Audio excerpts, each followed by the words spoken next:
আমার কাছে যেটা মনে হয়েছে যে পূর্ব পরিকল্পিতভাবে এজেন্টদেরকে ঢুকতে দেওয়া হয়নি।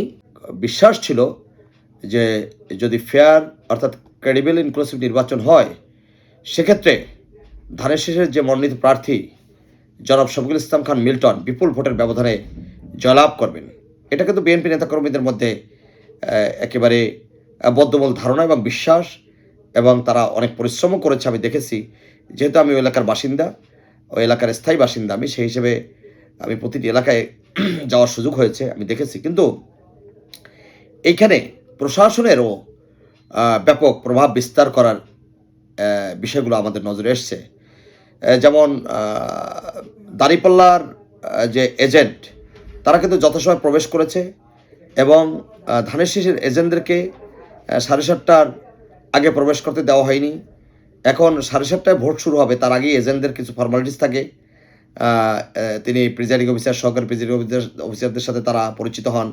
সেই জায়গায় কালক্ষেপণ করা হয়েছে।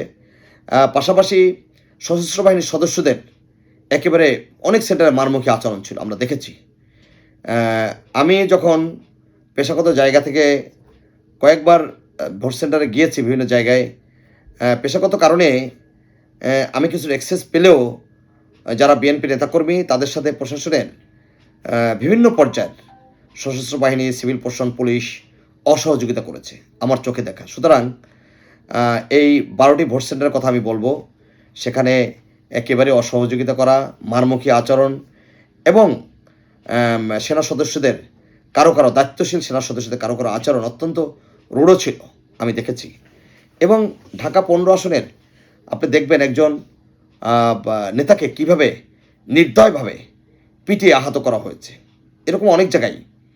এবং 13 নম্বর এলাকা, যেটি 4 নম্বর ওয়ার্ডে অবস্থিত, সেখানেও একই কাজ করেছে, অনেকে ভয় সামনে আসেনি।